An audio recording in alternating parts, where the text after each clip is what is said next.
Hello, everyone, and welcome to our November webinar.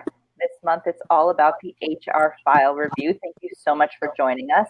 My name is Sana Lynn Wrigley, and I'm the Chief Operating Officer at Integral Healthcare Solutions.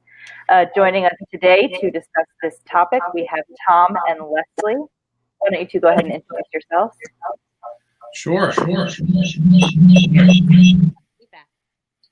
We got some echoing.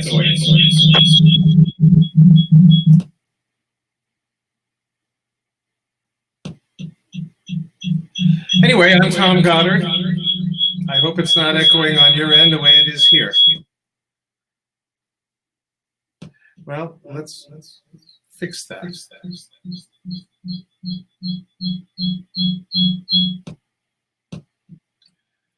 I'll talk for a second. Can you hear me? All right. So my name is Tom Goddard. I'm the founder and chief executive officer of Integral Healthcare Solutions.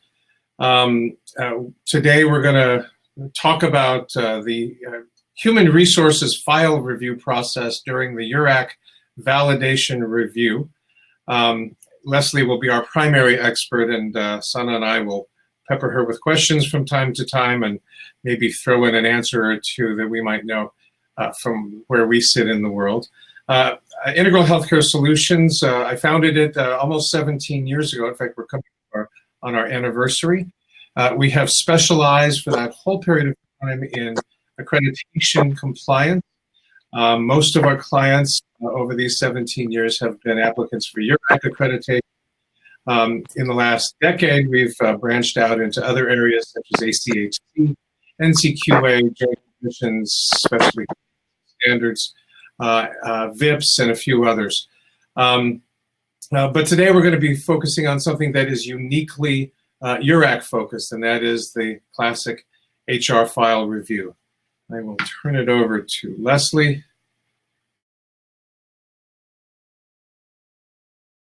Leslie Malice-Reed, and I'm president of IHS. I've been working with Tom, really doing HR since 2003 as a consultant and helping our applicants get ready.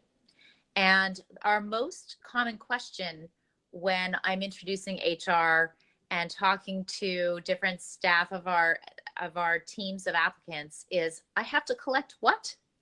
So we want to dive into that today and try and address the different things that you would need to have prepared in your files for file review so that you know from whom you need to collect it, because it's very often it's not just central in HR. It comes from different sources. Sana?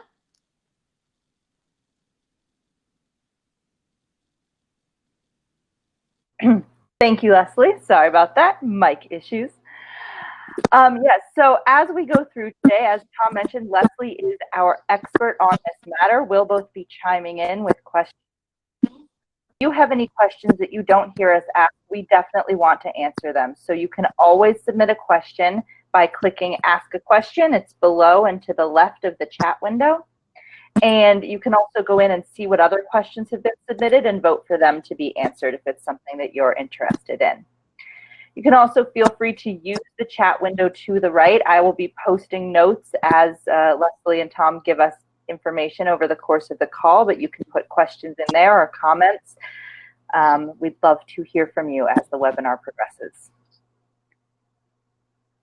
And we do have a question about whether Leslie's mic volume can be turned up. I think she's got it as loud as it can go over there, but maybe you can try to talk a little louder for us, Leslie. I will project. Okay. So I think the first thing we want to talk about today, and let me know if this sounds okay, if I would love another comment underneath there about it, is the scope of accreditation. The scope of who is included in this HR review. So who's in scope for us having to choose as part of this personnel file review? So URAC is going to ask you for a list of your employees who are within the scope of accreditation. So what does that mean? It means I don't really want to see, as that is not the scope of accreditation that we're looking for, but we are hoping to see all the participants who who are in the departments that are going to be participating in accreditation. Okay, so I should step back and say that if you are a specialty pharmacy, it's not limited to just the pharmacists and the pharmacy. You're going to invite HR, you're going to invite IT, and you're going to invite marketing, for example, because those are departments that are also going to touch upon the standards in accreditation.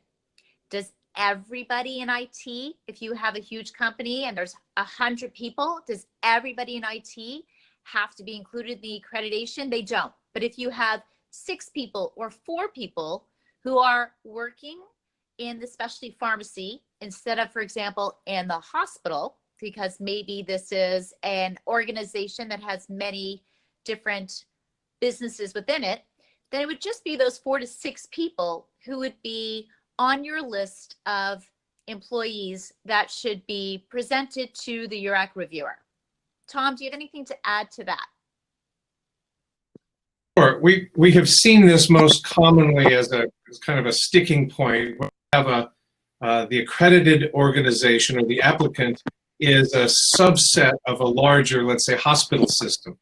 It's very often a specialty pharmacy or a case management organization that's tucked within a very large hospital organization, and it sometimes seems crazy to go to the IT department of the big hospital system and say that everybody in there is in scope. On the other hand, it's not correct to say that none of them are in scope. And as Leslie said, the trick is to really identify those that are matched up with standards that are specifically applicable to that small organization within the larger hospital system that is being accredited. Perfect.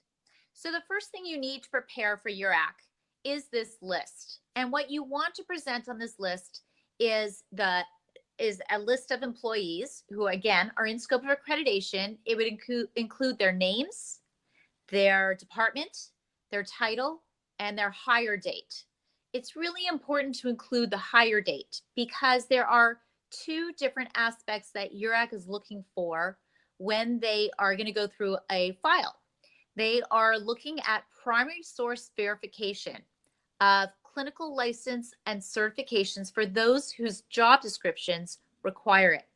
And you're required under both the current set of core standards and the new standards that are coming out, Core 4.0, to primary source verify licensure and certification prior to the person's start date. So both of the standards say upon hire.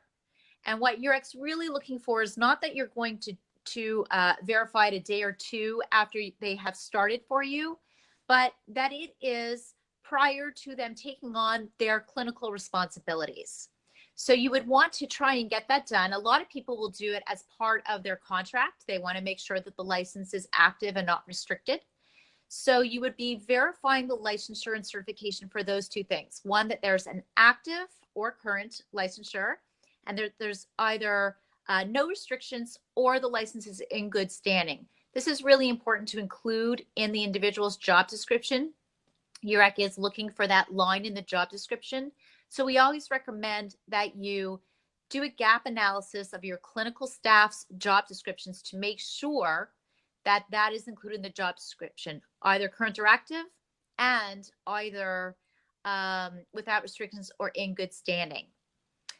On top of that, you might think about if you are in multiple states, whether or not that clinical person has to have a licensure in a particular state, then your job description might include it for that reason.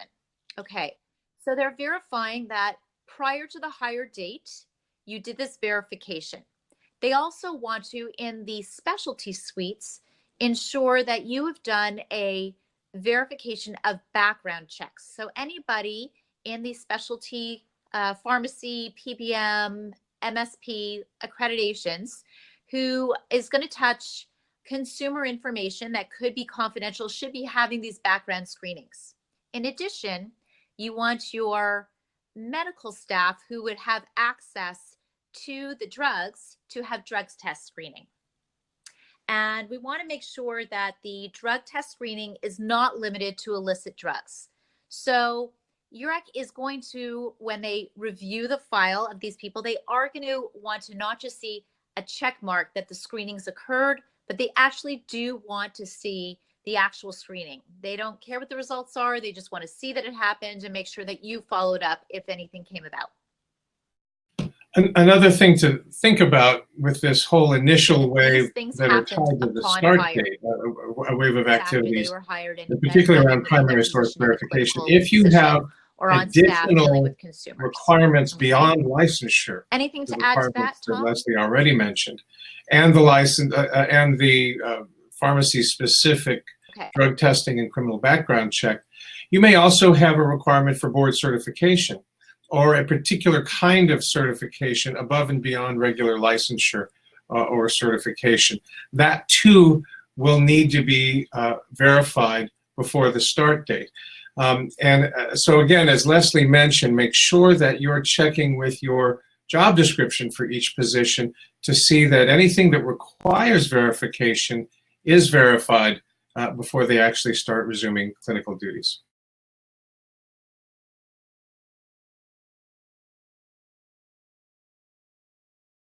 Now, what that means is that you are required to do this background check and primary source verification for staff once you have submitted your very first application. So let's talk to initial applicants who are out there right now. Once you hit your submit button, you'll have an index date. That index date is your submission date. So anybody you hire from that point forward has to have a primary source verification of their licensure and certification and background screenings from that point forward.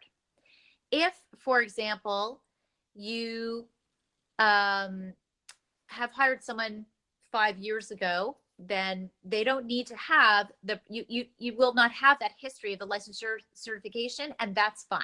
The verification of their license or certification, if you don't have it, that is fine. Just make sure you have their most current, okay?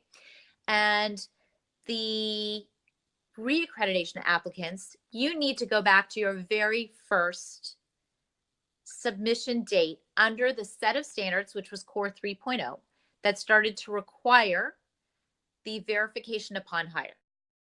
So anybody before that is grandfathered, anybody hired after that date. So if you have gone through 2 accreditations now under the standards Core 3.0 or 3.1, or soon to be 4.0 if you're doing case management, then those index dates are your markers. Let's just continue on primary source verification for 1 minute. So the Core 3.1 and Core 3.0 standards require that you are going to primary source verify licensure upon hire and then upon expiration, but no more than every 3 years. So the new Core 4.0 standards are a little bit easier. You have to verify upon hire, and then you can choose to do that verification every 3 years afterwards. It doesn't have to be upon expiration, except for your most senior clinical person. That always has to be active. For the 3.1 though, and the 3.0, all staff, it is upon expiration. Any other comments about that before we move on? You know, it occurs to me that it might be worth a little detour for those who have not been with us before to talk very briefly about why are we talking about 2 different sets of standards here? Why Core 4.0? Why Core 3.0, 3.1? What's all this about? But actually, for many folks, it might even be 3.2. So let's just say Core for every organization that is going through now, up through organizations that are case management organizations, applicants for certificate of organizational management, or I believe community pharmacy, are all under Core 3.0, or actually 3.2. If they filed their 3.0 or 3.1, if they filed before their agreement with URAC before this last August. So what happened in February was that URAC rolled out the first iteration of the next new thing, Core 4.0. But it only has rolled it out so far to these three programs I just mentioned: Certificate of Organization Management, Case Management, and Community Pharmacy. Those, and for those programs, only for organizations that signed their agreements since they rolled it out, the new version out in February. So that's one group of people. That's really the only folks for whom Core 4.0 is meaningful in the short run. Then what happened is that URAC decided that URAC had a plan to roll Core 4.0 out for all of its programs over the course of this last year. It changed its mind. Basically, URAC said, let's see how organizations in these first three categories go through this process, and survey them after they've completed it, see how it went, and then with that information, make decisions about how to roll it out most smoothly to the rest of folks, the rest of the accreditation programs. And then it kind of had a reconsideration again in the midsummer and said, accept those changes in the delegation standards. Let's roll those out to everybody. And so what happened in August is that URAC rolled out, I believe for all of the programs under the old core, rolled out a new delegation standard. We talked about that a couple of months ago in our webinar about delegation, so that a new Core 9 replaces Core 6 through 9, and then they redid the numbers for all of those core programs, and so I believe they're now all 3.2. They went from Core 3.0 and Farm Core 3.1 to Core 3.2 and Farm Core 3.2. So anybody who has signed their accreditation agreement after August of 2018 almost certainly has locked in their new core, which I believe is number 3.2. So just in case some of the newcomers to this webinar were going, what is Leslie talking about with all these what is with all these versions? You know, we think we've sorted it out. Now, what's going to happen with Core 4.0? URAC is being pretty circumspect because it, and appropriately so, it seems to me, about predicting the future, both because I think they can feel a little bruised by predicting 2018 and not doing what they thought 2018 would be, but also because they don't know what will come back from their survey of organizations who have in these limited areas that have gone through it. And so my own personal prediction, rooted only in my gut, which is not much better than anybody else's gut, is that we'll start seeing Core 4.0 roll out to some of the other accreditation programs no earlier than the third quarter of 2019. And I could imagine not until quarter 4 or quarter 1 of 2020. All right, so that's enough of that rambling about that subject. I just didn't want people to get too lost in the weeds. I'm almost done too, back and forth. So I'm sorry, something? I was just going to say, before we jump on to the next topic, we do have a question on the last topic, which is about that index date being the initial submission date to URAC. And we just have some members out in the audience wondering whether that's the application date or the desktop submission date. So I just wanted to make sure we got that cleared up. Well, it's the date that you submitted your application to URAC. So while you're working on it and you're getting into compliance and you're figuring out what you need to change in your operations, they know that you're going to be doing that. So once you hit your submit button, you are supposed to be implementing your operations according to your policies and procedures. That becomes really your index date. Thank you for that question. So we're talking about what needs to be in your file. And I promise not to go back and forth too much between all the standards. They're really quite similar, these versions. There's really just 2 standards that we're going to talk about this, and it has to do with this primary source verification. And a little bit later, we'll talk about evaluations. Those are really the 2 changes that you're going to see. So we've said that in our core 3's standards, what's required for your primary source verification in the file is your upon hire, your upon expiration, and that's what they're looking for. So when they look at the files, they're going to make sure that you did an original, and they want to make sure that you have a current version. So if you feel like you have, and you're an initial applicant, you have lapsed in getting things going and having those folks verifications completed, your application, just run everybody's right now. Get those most current primary source verifications in the files. Under 4.0, what they're going to expect you to have is the upon hire, the current, and the very last verification. So that's what their expectation is. For background screenings, again, you have that grandfathered. It's for folks who have been, everybody who you hire from that point forward, you have to do the verification upon hire. So what about everybody else? We recommend now, if you haven't done a background screening, just verify everybody. Make sure you have a background screening for folks. Okay, so now we're going to go into what else is going to be in the file. And this is true for all of your versions, okay? The first thing you need to have is a job description for everybody. For your contractors, you might describe what jobs they need to have within their contracts or their LOAs. So you would just basically have their roles and responsibilities listed out in the service agreement. For all staff, employed staff, you want to have a job description. And then you want to make sure that you have a resume or an application demonstrating the qualifications of that job description. And so I want you to be mindful of that person that you hired 10 years ago for data entry that's now on maybe the customer service floor as in a supervising role. You need to make sure that they have updated their resume or an application that would give them that on-the-job experience to show that they now have the qualifications for their current job.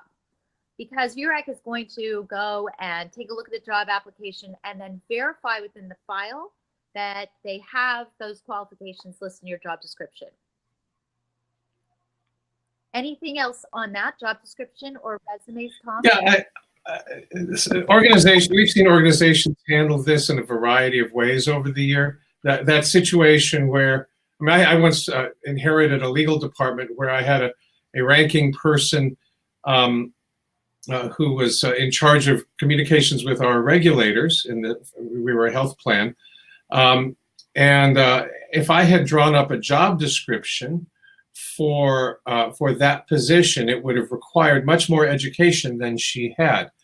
But she knew, she was smart as a whip and knew everything and didn't need to meet that. So you might have a job description that doesn't match the person that's in it. And that's all right, as long as your policies describe how that might happen. So how might it happen that you would waive formal educational requirements? And some of it has to do with how you language it on your job description. You might say preferred rather than required. But even if you have areas that you really, on a going forward basis, want to require certain education, but you still want to carve out an exception for this person who's worked for the company for 20 years and has demonstrated that they don't need that education, what some organizations have done is built that into their human resources personnel policy.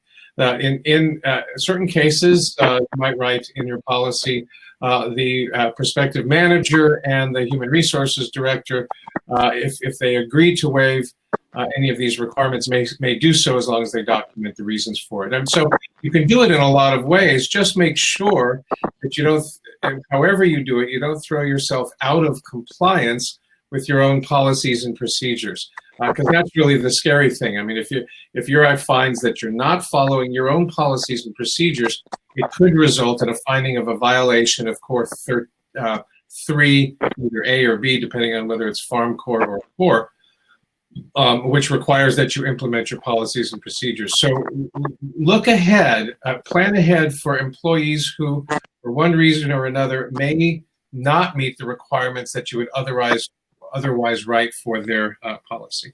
Okay. So now that we have the job description, the qualifications, the next thing I'm going to look at as a direct reviewer is to make sure that new folks hired are going to have an orientation. And I'm looking for two different types of orientation. I'm looking for the corporate orientation, which might include code of conduct. What does that mean? How do I know when I look at the list that they receive code of conduct, what's included in it? Because I want to make sure to meet URAC standards that my staff is having review information about conflict of interest and training on it. I'm not just looking for a statement. I want to see training in conflict of interest. If my statement happens to say that as part of agreeing to this statement, I have received training, that's fine. But I definitely want to look for evidence of training in conflict of interest, in confidentiality, and in fraud and abuse. And I'll hit on those topics in more details in one moment. So this is very easy for HR to usually have within their hands, the corporate orientation, but URAC's also looking for department level orientation. And this is where now HR needs to run around and possibly ask a manager at the department level for them to forward training at the department level, which could look like a check sheet, an agenda, an Excel spreadsheet of topics that were covered, meeting minutes, but you need to have documented evidence of some kind of training at the department level. Now, I'd like to go back to corporate for a minute and just break down the things that need to happen.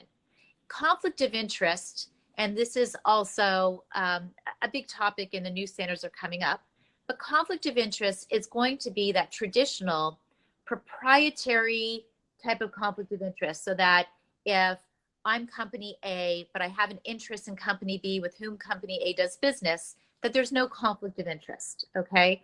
And then URAC has a funny way of saying they also want to make sure that frontline understands what a personal conflict of interest.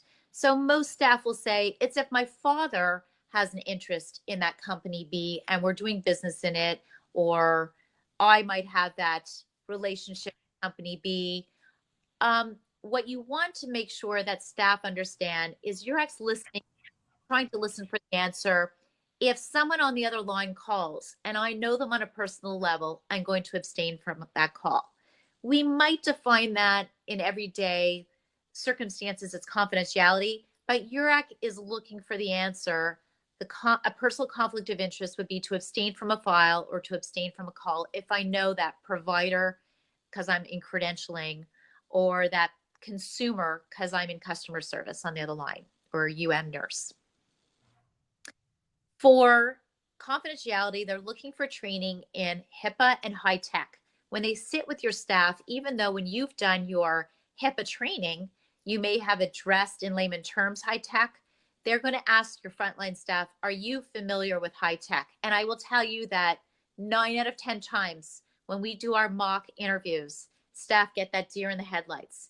Even if that presentation had the words high tech in it, which is the omnibus amendment to the HIPAA regulations, it has to do with really the electronic transferring of information of confidentiality that I know Tom is going to want to give more detail about in a minute.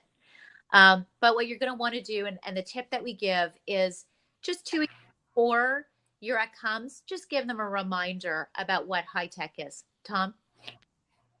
Well, actually, I don't want to launch into a full high-tech webinar. That would be a whole different thing, an hour in itself. But in a nutshell, it's just a kind of an obscure thing to know, is that the URAC reviewers very often ask about high-tech, and your training might have actually covered the topics of the technological safeguards within HIPAA, and your staff not have identified that section of their training with high tech. And so you need to not only train them in high tech, but you need to let them know that they're being trained in high tech, at least so that they won't be thrown off by this particular question that we've noticed has come up a few times in interviews by URAC reviewers. But I'll save the detailed exploration of high tech for another day, and perhaps even not me, a real lawyer. So. Okay. Not one plays one on these webinars. Okay, so and just so you know, Dr. Goddard actually does have his JD, so we're just trying to add a little humor into this. So going back to our standards, we want to make sure, because sometimes you're going to present a check sheet, which is fine. You're going to present an electronic log, and it's fine. and you're going to have code of conduct or employee handbook listed as evidence for meeting this corporate orientation. That's fine as well.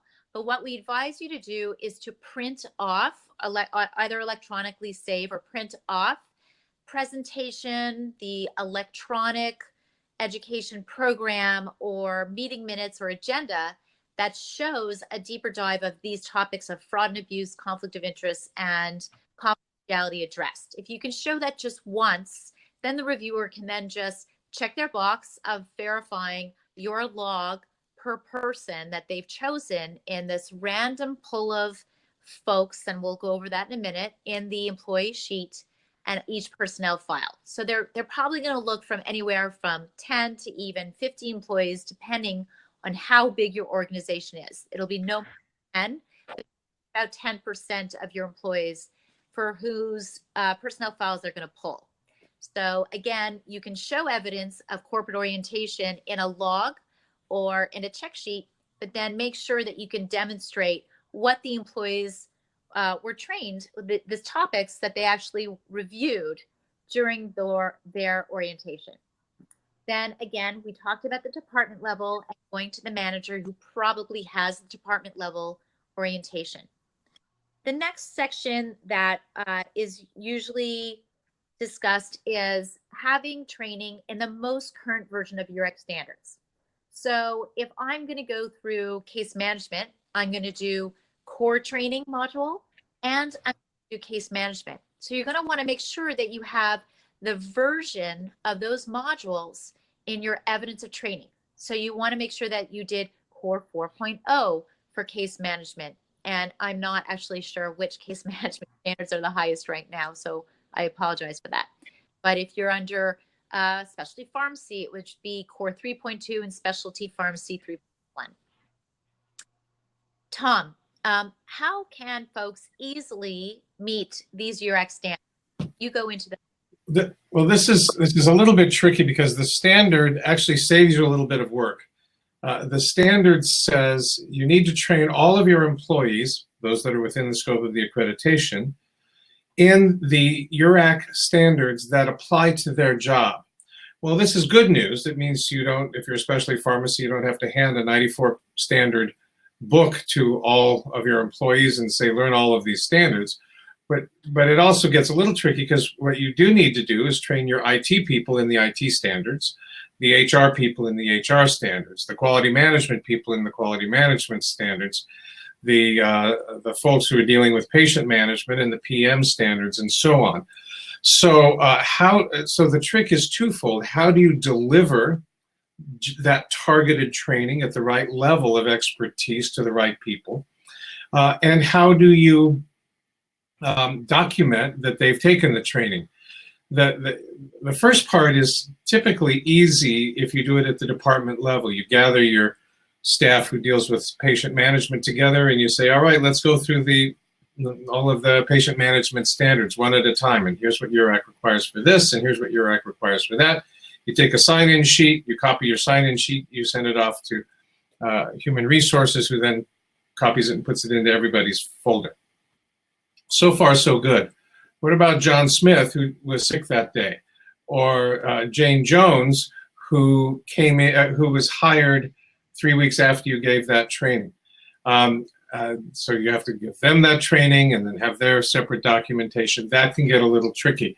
And also kind of the manual part of it. Now here's where the answer to Leslie's question starts to sound a bit self-serving, and it is. About a dozen years ago, I remember exactly where I was. I was driving down some highway in Ohio, and I realized this is ridiculous. This is way too much work. It's very difficult to demonstrate it.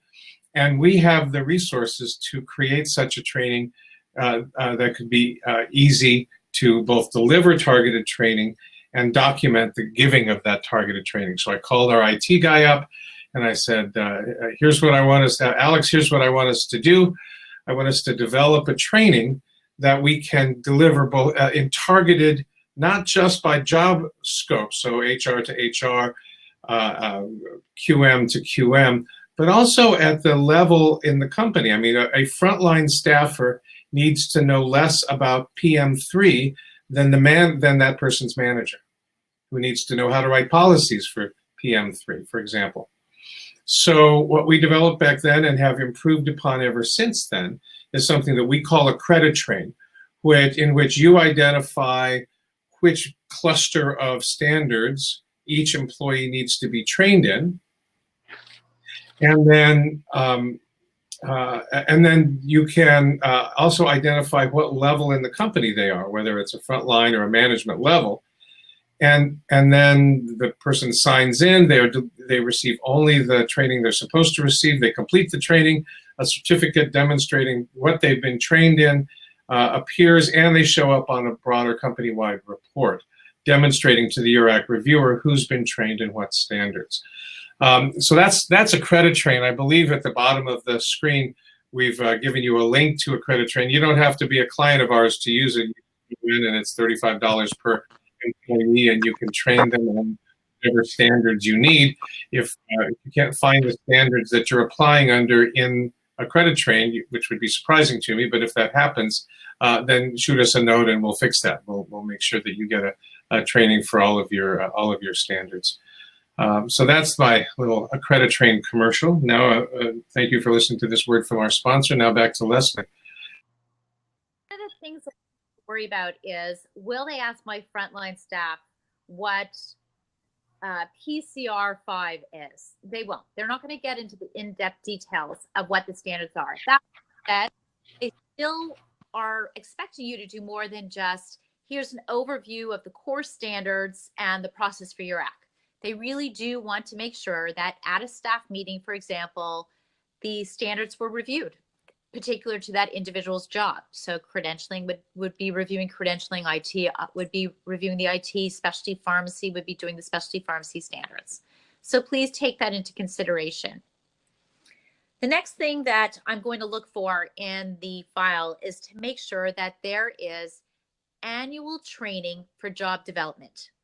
This is a tough one to me. What we don't mean is annual training in corporate type of topics such as HIPAA or regulations. What we really mean is job development. So for someone senior, they might go to a conference on leadership. In UM, they might have a weekly, monthly huddle at a staff meeting. But once a year, the manager should have some sort of evidence to send to HR. You only have to demonstrate that this has happened once a year. You have more, that's great. If you can log it electronically easily, that's great. But this is one of the things that a lot of our clients miss when they are out there gathering things for the file. HR takes care of this and they just put corporate training in. You definitely have to get this from the department level. And one of the things we recommend is, if you are having a huddle or a staff meeting or a bag lunch meeting, have in your conference room where you're meeting a blank sheet waiting.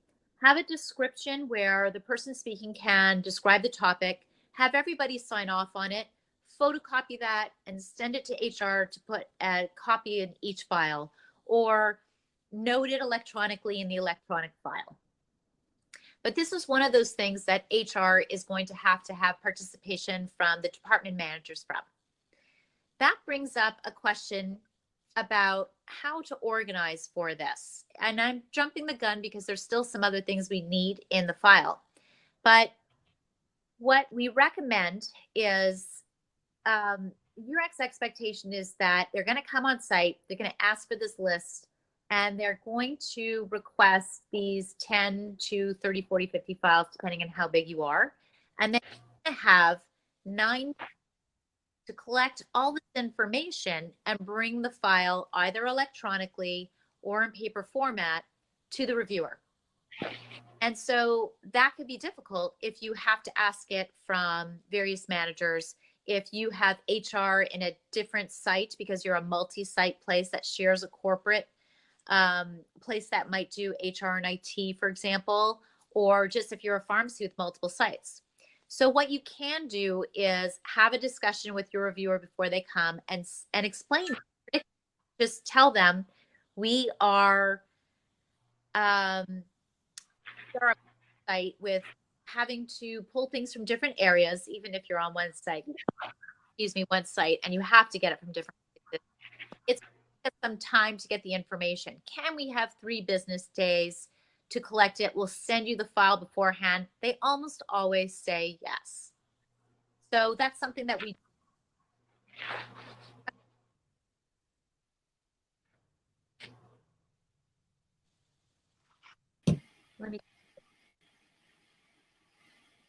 I'm just reading a question from Catherine. Will the notes on the right side of the screen be available after the webinar? The answer is yes. And then the other question right after that from Kim. Hi, Kim. I'm curious, for annual training, what standard does this relate to? That's one of the core 27 standards. It's one called professional development. I think that may be 27F, but I'm not sure about the letter. But yeah, so that's actually that's the only annual training requirement. Is the professional development annual training. We recommend as a best practice annual training on just about everything, because it'll help you keep your trainings up to date and help keep the trainings fresh in people's mind. But as a URAC requirement, the only one that mentions an annual training is the professional development one. Now, Tom, a lot of people ask me whether there has to be an annual regulatory training, a summary of regulations, and there is a standard core 28C that talks about making sure that all staff are trained in current laws and regulations. What happens if there's a change? That's a great question. Well, actually it could result in a training that's even more frequent than annual, or less frequent than annual. The key thing from your perspective is that your staff is trained in the current laws and regulations. This is not only a core 27C requirement, but it's also an implication of core 4 and PCP1, which is the health plan compliance standard, which presumes that you have effective mechanisms of maintaining your organization's compliance with the existing law.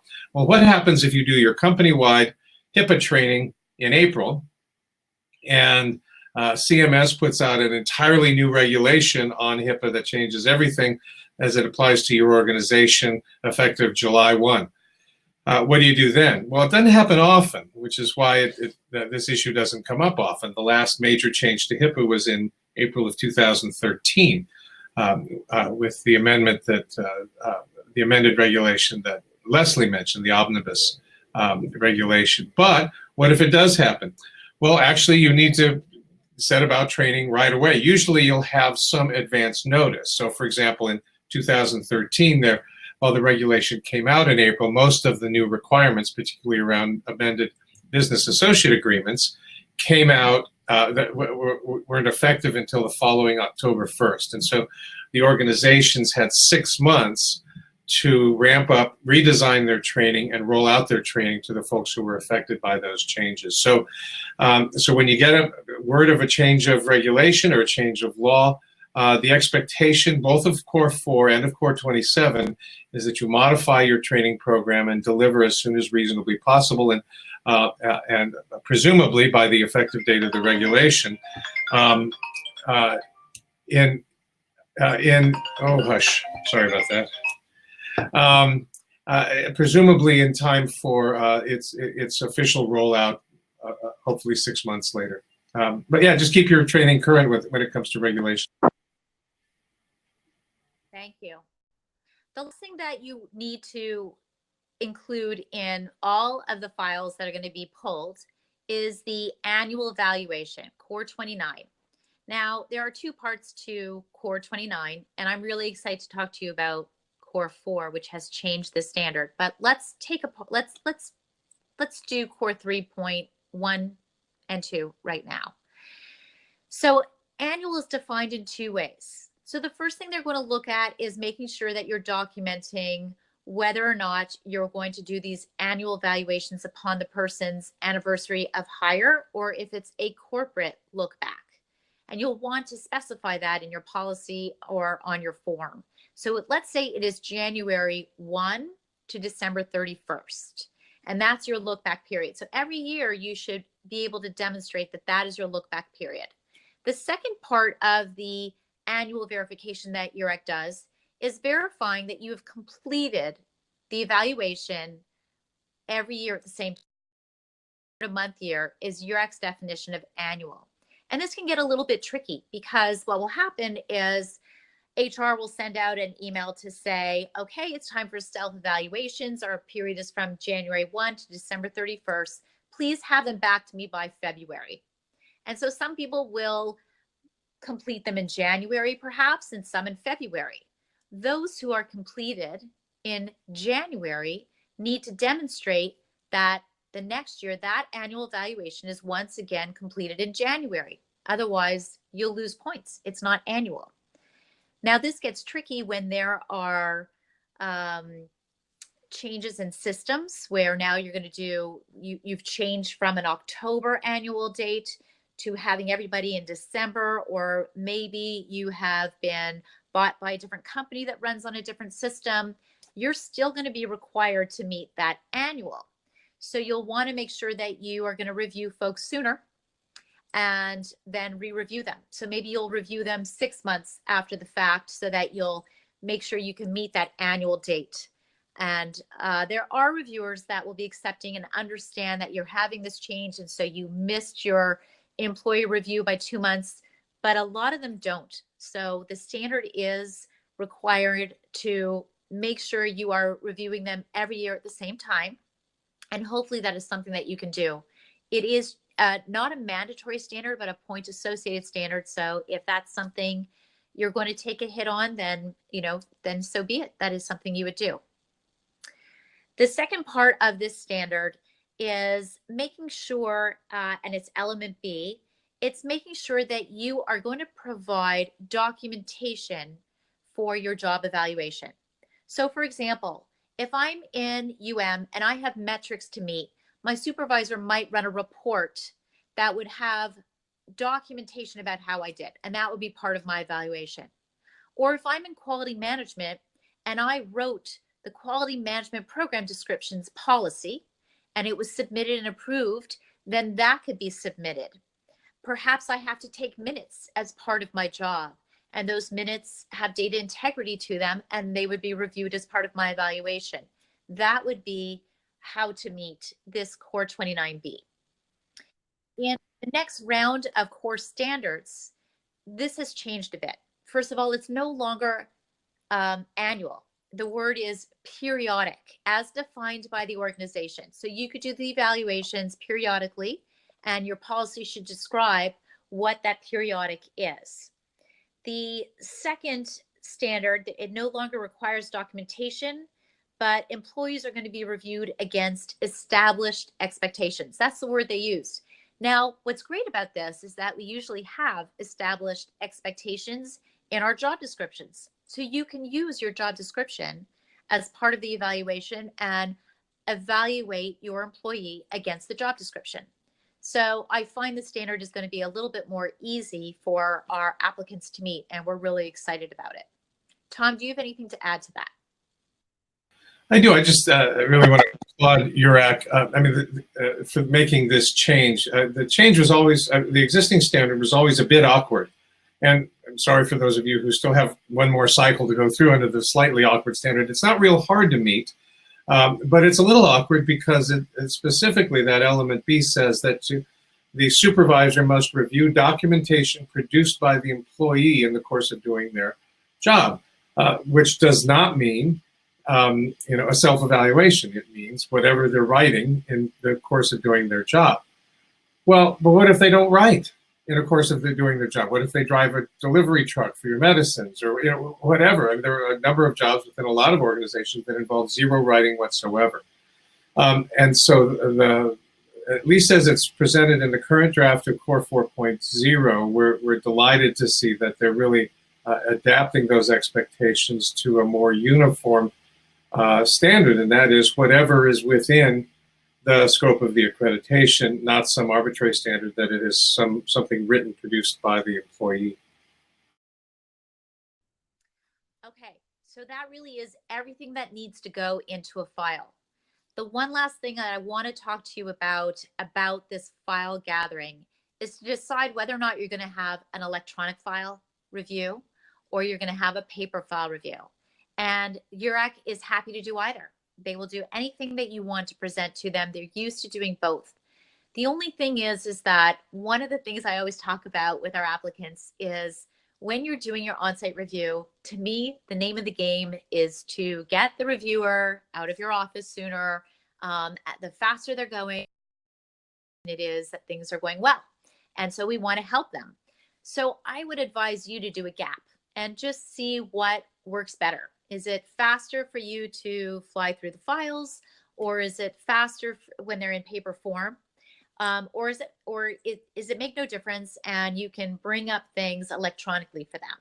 Know that when you leave them in a room with the files and they're doing them by themselves, they often can zip through quite quickly because they have their laptop up and they're just checking their boxes. And when they sit down with you and you're bringing things up electronically and they're waiting for you to bring it up to go to screen to screen to screen, it's not always quick. So you might want to practice a bit just to figure out what it is that you want to do. And it's really one of the advantages of a mock validation review with a consultant. You may think, or your staff may think, that they know the answer to the question, what is the easiest way to get through this, or what is the fastest way to get through this? In our 17 years of doing this, though, we have on more than a couple of occasions encountered folks who thought that the electronic review was going to be fast and smooth and tried to do that, but realized that it involved going to multiple databases and that they didn't really have one person familiar with all of the databases or what we would call a driver. They didn't have a really good driver of that electronic tour of the filing system.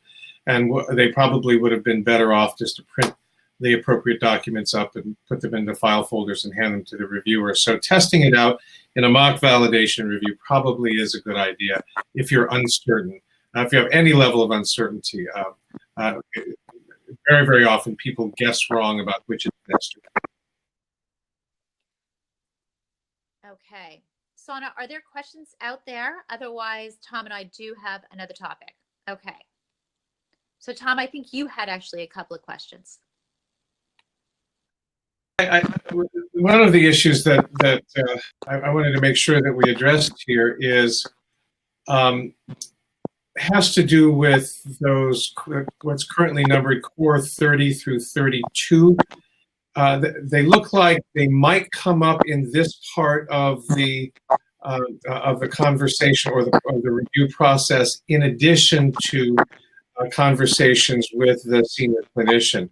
Very briefly, to summarize those standards, core 30 and 31. Core 30 talks about how you document and how you verify the credentials of your clinicians, all of your clinicians in your organization. We've already addressed that in some detail. Core 31 and 32 has to do with the specific qualifications for and duties of the senior clinician. And I wonder if you could spend a couple of minutes, Leslie, addressing any special things that have to do with those standards for the senior clinician that might come up in the HR file review. Okay, thank you. So the first thing is to identify who your senior clinician is. So if you have a big corporation and a chief medical officer, really as you drill down to the type of accreditation you're having, it might be a different person that you're going to put in charge of this. So think about who it is that is participating in accreditation. And the core 31 really has to do with qualifications for this job. They must have that active and current licensure that has no restrictions. They have to have a certain set of education and training. They have to have clinical experience, and you can accept their residency as part of the clinical experience. And then they have to have certain qualifications that you're going to describe that you want for those job duties. Yours is not that prescriptive in it.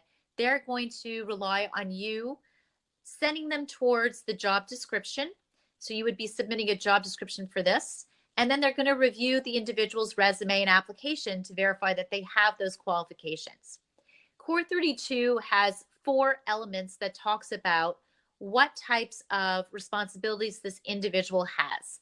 And the first two I like to put together into one umbrella statement. Many of our clients out there have heard me say this before. So these standards require that this person has authority over the clinical operations and decision-making aspects of the clinical program. So writing an umbrella statement that encompasses both decision-making and guidance or authority over the clinical program operations is great to put together into one sentence. The next aspect is making sure that they have some feedback and communication, if you will, with clinical folks who are in the field. And they can get this by being part of an association, by sitting on committees, or just having access as part of their job to providers and answering their calls and questions. That would help to meet the standard. You can actually just lift the element from this standard and its core 32C and put it right into the job description.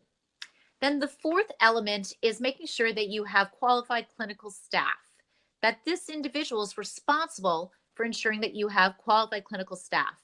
There's 3 easy ways to do this, and you could just choose one option. The very easiest is to have this senior clinical person review all job descriptions for clinical hires. And so that would be make sure that they are involved in ensuring you're going to have qualified clinical staff. The second would be to perhaps have this individual participate in the interviews for the clinical hires. And the third would be for this individual to participate in the clinical evaluations. So evaluations for all clinical staff.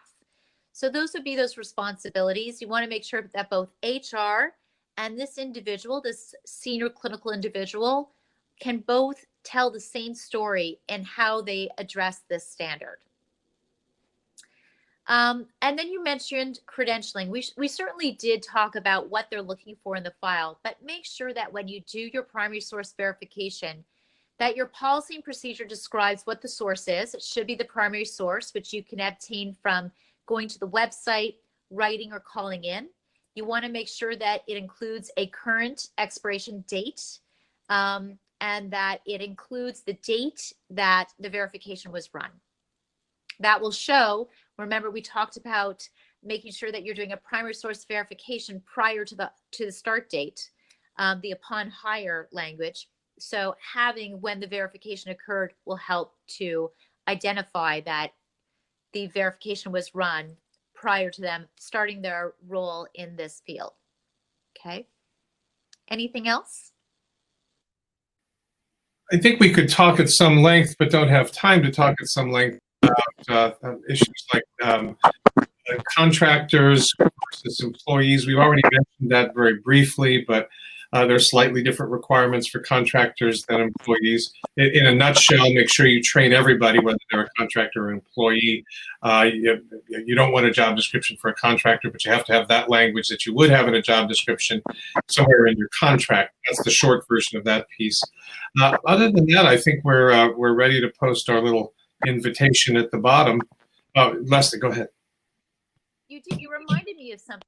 We talked about all the training that we need for corporate. The one thing we forgot to address is the fact that everybody, contractor or employee, has to have a confidentiality statement that is signed, and they'll look for that in the file as well. Sana, I think you had some things to talk about. Sure, I just wanted to let you all know that if you're interested in a little bit more of a specific conversation about your HR files, Leslie is available for a half-an-hour consultation. You can schedule with her by clicking the link below.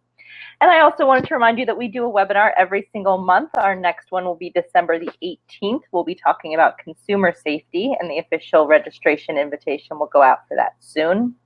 If you have any ideas about webinar topics you'd like to see us cover in the future, we'd love to hear those. We want to make sure that these are useful for all of you. I think that's all that I had.